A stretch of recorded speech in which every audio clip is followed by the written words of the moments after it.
Welcome back, everybody. I'm excited y'all joined us today.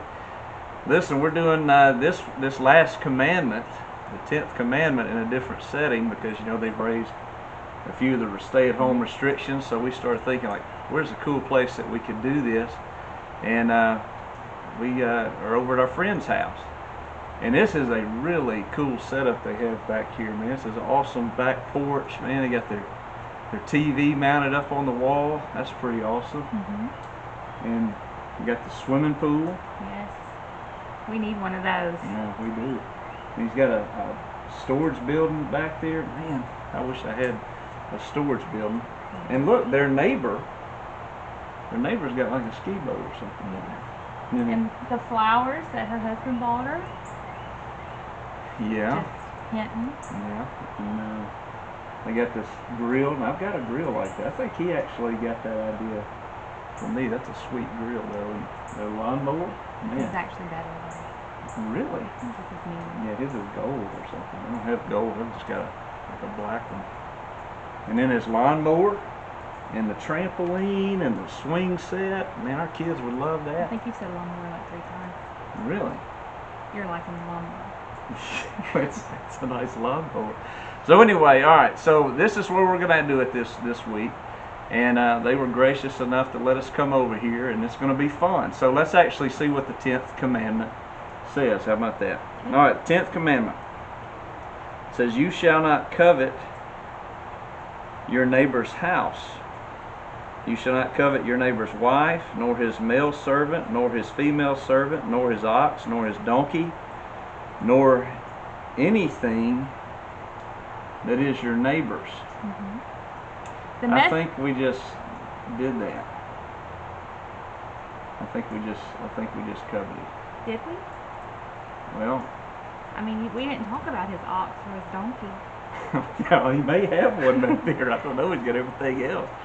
So the message makes it a little bit clearer. It says, don't set your heart on anything that's your neighbor's. Okay. All right. So did we break this commandment? It's kind of hard to realize when you break this or not. Yeah, because I mean, you desire it. I mean, we saw some cool things, and I would like to have some of the things that they have. So I mean, how do you know? How do you know if you've broken this? What does covet even mean? I'm glad you asked. Covet means to desire something. It's an inordinate desire to possess what belongs to another person. It's an ungoverned, selfish desire that threatens the rights of others. So it's not ordinary. It's not an ordinary desire. It's above what an ordinary desire is, to possess that which belongs to somebody else. Almost like a passion, like you're passionately desiring what somebody else has, what Right. your neighbor has. Right. And I read somewhere in studying this that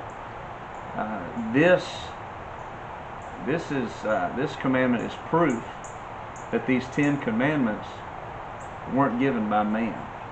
Because to covet something, to have that passion, that desire, that would be impossible for a human to judge another human. That's a supernatural thing. It's something that only God can see. Right. That kind of passion, that kind of desire that you have for somebody else's stuff. So what are some things that we covet? We talked a little bit about the lawnmower. Yeah. People's possessions, their car, their homes, jewelry, travel. Yeah, what about their jobs, their achievements, their education, free time that they may have? Too, as a mom, I know a lot of times I'll covet maybe some achievements that other moms' kids have. I might look and say, well, why can't my kids do that? Or why don't my kids make straight A's all the time? Or stuff like that. Now, what about ladies' hairdos? See, that's weird. I didn't realize that women can covet another woman's hairstyle. And men can covet beards. Yeah, and I know, and I didn't know that until I started growing my beard, and then I saw how other men were looking at you. Yeah, passionate about staring at my face. So, Relationships. You can covet somebody else's marriage. that's true. You can covet friendships. What about coveting somebody else's ministry? Yeah, Yeah, and we are guilty of that a lot of times, and that we'll see it. Well, this church down the road is doing this, or they're doing that. Why can't we? And so, yes, you can certainly, and you would think that would be so weird to covet another church's ministry or another pastor's ministry or youth ministry or whatever. But yes, that's definitely not off limits. So we talked about the definition of to covet. Luke 12:15 says, "Take heed and beware of covetousness, for one's life does not depend on the abundance of things." You know, life is so much more than just gaining possessions. But it's not wrong to want for nice things, to work hard, to set goals, to achieve things in your career. That's not a sin in itself. Proverbs 21:25 warns us that coveting can lead to laziness. It says, "The desire of the lazy man kills him, for his hands refuse to do labor. He covets greedily all day long." Yeah, and you wouldn't think that that would be a consequence of coveting what someone has or desiring what your neighbor has, that it would lead to laziness. But you've encountered them, I've encountered them, I'm sure y'all have encountered it too. Someone that they'll sit around just pouting and complaining about what someone else has, and almost use that as an excuse for really not putting their fingers to the bone, but and doing it because you don't know what that person sacrificed for that thing. And you know, you hear it all the time. Somebody will look on Facebook or whatever and say, well, they're just posting those pictures of their family, but behind closed doors they've got all kind of problems, or they've got this new car, but I bet they've got all kind of debt. Man, you don't know. You know, you don't know really and truly what their marriage is like, or what their family's like, or if they pay cash for that car and they don't have debt because they saved for 10 years, you know. So sometimes coveting can just make us just pouty and lazy and say, well, I don't want that because blah blah this and that, and it just truly gets down to the fact that you're jealous, you know. And jealousy is a heart matter. It's wanting somebody else to do without so you can have more. Jealousy is not wishing you had it better, but wanting the other person to have it worse. So it goes beyond just liking something that somebody else has or desiring to have something similar to it. This is wanting someone to do without something so I can make myself look better, or I can have that thing that they possess. You know, like if I can't have it, then I don't want them to have it. If I can't enjoy that thing, then I don't want them to enjoy that thing. You know, there's a story in the Bible in 1 Kings chapter 3, I think it's 16 through 28, and it's the story of King Solomon. And we've heard, if you've been in church, Sunday school, you've heard this story of when you know, King Solomon had just become king of Israel. He had asked God for wisdom, and this is like the first story, first account of his life after he had asked God for wisdom. And what happens is these two women, these two mothers, approached him, and one lady had had a child, and they lived in the same house, and this other lady 3 days later had a child. And something happened during the night. One of the ladies rolled over, and her child, she suffocated her child. The child died. Well, she realized that, so she switched out her dead baby with the lady in the house with her live baby. So that lady woke up. She thought she had suffocated her child. She realized, no, this is not my child. So they took it to Solomon for him to judge. And so they pleaded their case. And so Solomon said, okay, you're saying that this baby's yours. You're saying that the dead baby is hers, and vice versa. He said, bring me a sword. So they brought him a sword. And he said, what I'm going to do is I'm going to cut this baby in half, and both of you can have the baby. Well, the real mother said, no, no, no, no, no. Do not kill the baby. Let her have the baby. And so that told Solomon, because he was very wise, who the true mother was. He said, the woman that said, I want the baby to remain alive, he said, that's the true mother. And that story, the way it's taught, the way it's preached, the way it's studied, shows you Solomon's wisdom. But in this instance, I think makes a strong point about what covetousness really is. This lady wanted to have a child, so she was willing to do whatever it took. Not if she couldn't have the child, she didn't want this other lady to have a child. So if she couldn't be happy, she did not want the other lady to be happy. And I think it's important to remember that God's love and goodness is infinite. He doesn't have to take something from you in order to bless me with something. He can give gifts as He chooses. He can give talents as He chooses. It's when we don't agree with how God gifts us with those things that we fall prey to sin. C.S. Lewis said, "The problem is not that we desire too much, but that we desire too little. It is like a child who wants to go on making mud pies in the slum because he cannot imagine what is meant by a holiday at sea. We are far too easily pleased. We want fleeting worldly pleasures when God's trying to give us so much more. And our problem is not that we desire things, but we desire the wrong things, or we desire the right things in the wrong way." Yeah. So I guess a good question to ask, like we said before, how do you know when you truly are breaking this commandment? You know, this commandment is not, it's a little bit different than the other commandments in that it's almost a summary or a culmination of all the commandments. It's not just being thankful or trying to be thankful with what God has given you and saying, okay, that's how you worship Him. I mean, I believe you worship Him through being thankful. But this is really, like I said, a summation of all of the commands, because a great question to ask yourself, or a good heart check, is if you're being covetous, if you're desiring strongly what someone else has, and if you can't have it, you don't want them to be happy with it either, is what would you do?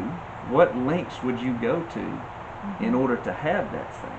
Almost like, which one of these 10 commandments or these 9 commandments that precede this one would you be willing to break? So, so if we start back at commandment number 1, it was God said, "You shall have no other gods before me." So you could ask yourself, man, how do I feel about this thing? Am I willing to put it before God or beside God or make it equal to God? Then I'm being covetous.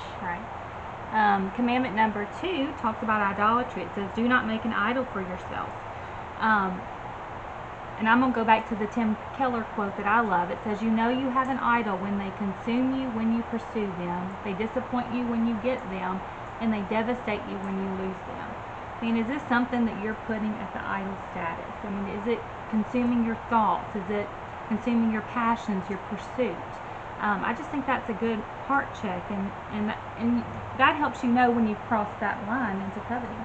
Yeah, and the third one, God says, "You shall not take the name of the Lord your God in vain, for the Lord will not hold him guiltless who takes His name in vain." There's times that we can try to fool ourselves, and we are pursuing something, and we are extremely passionate about it, and we try to convince ourselves, well, God told me to do that thing.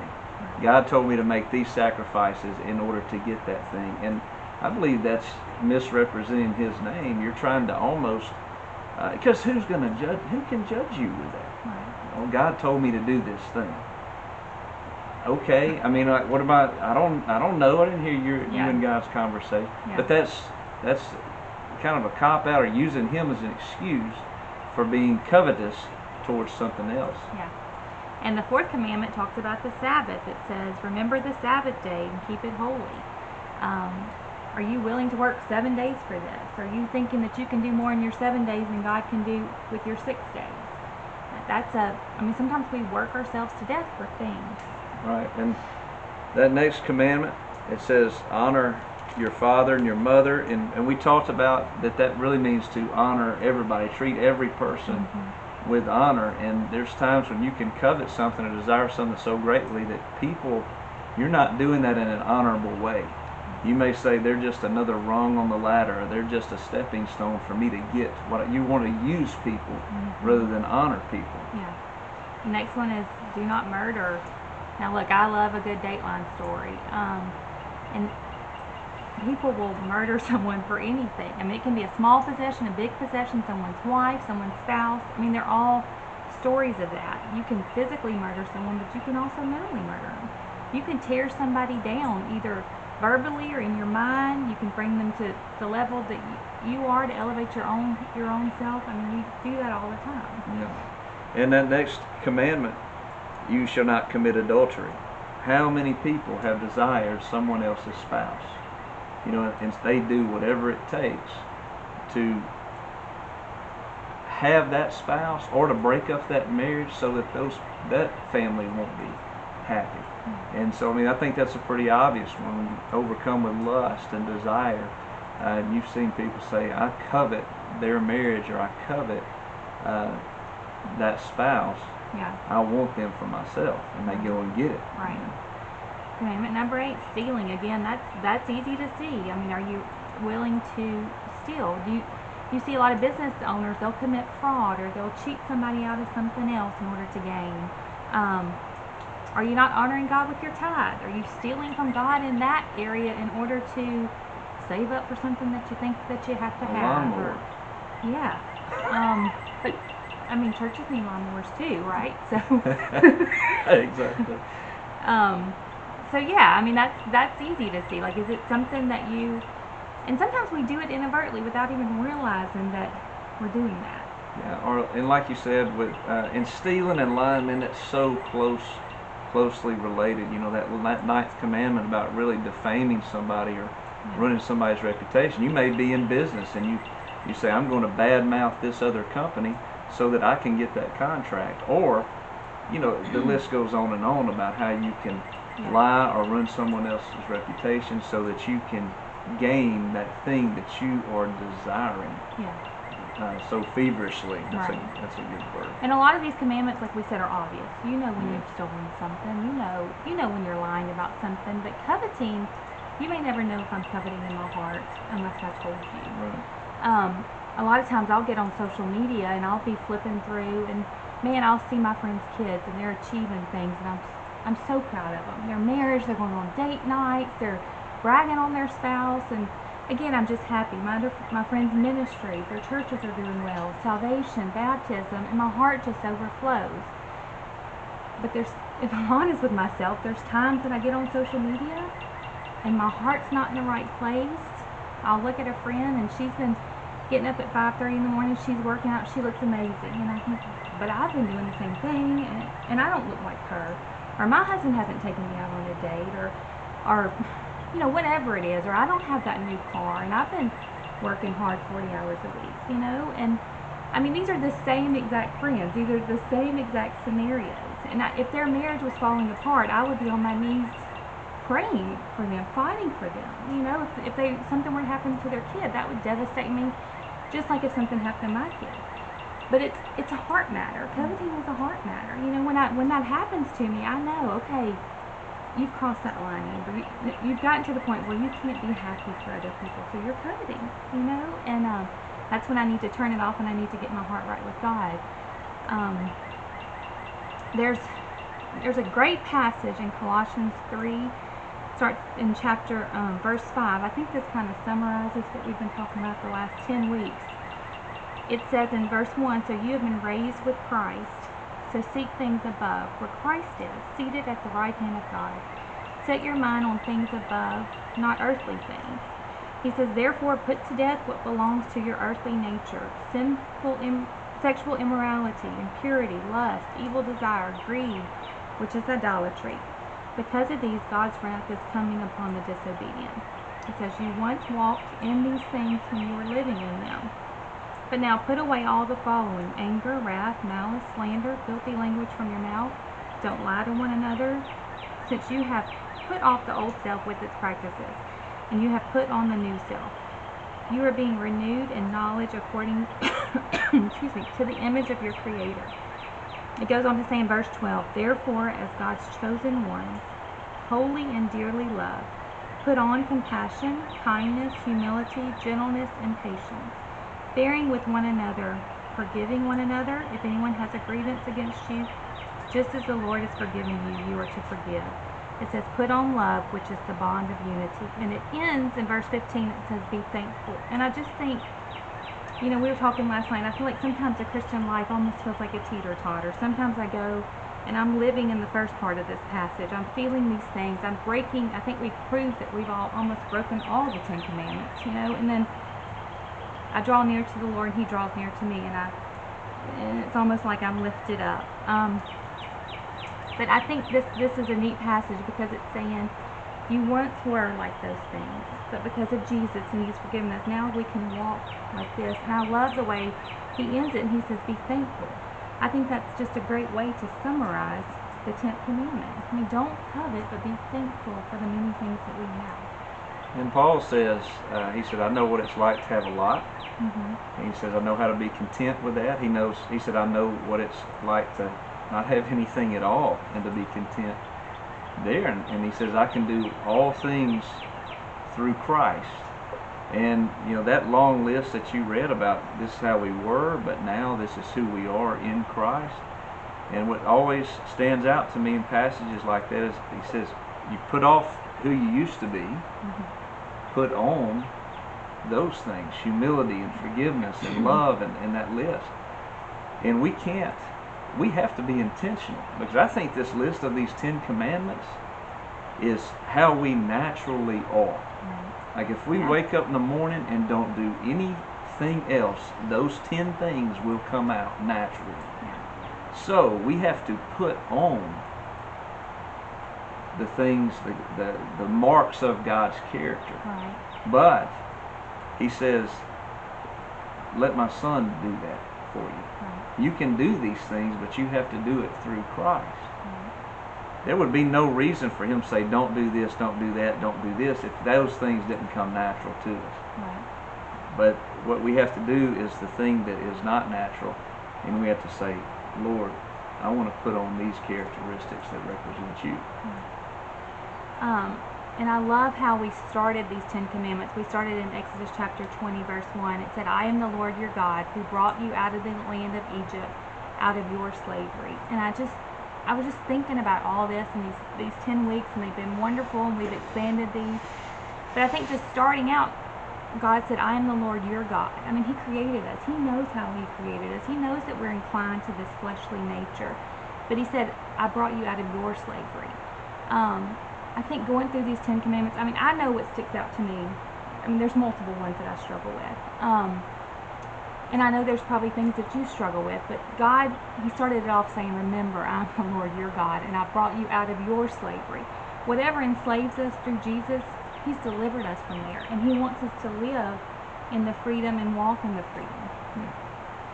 So, I think just your challenge for this week is reflect on these things. I'm sure there's one of these, like Amber said, or multiple that have stood out to you. And you just say, Lord, I want to put those things off, and I want to put the opposite on. I want to put on love. I want to put on forgiveness. I want to put on patience. I want to put on honesty. I want to put on, and the list goes on and on. And ask Him, and through Him, for Him to put those on you. So, let's pray. And we'll close out these 10 commandments. Lord, thank you so much for who you are. Thank you that you are the Lord our God. Lord, I pray that we won't put anything above you, beside you, around you, that you will be the only thing that we desire and that we're passionate about pursuing. Lord, I know you've spoken to each and every individual through this study, and I pray that we will trust you with a thing that may have us enslaved, and understand that you freed us, that we're free, and that we'll start living that freedom. Lord, we commit our lives to you. We love you. In Jesus' name I pray. Amen. Yeah.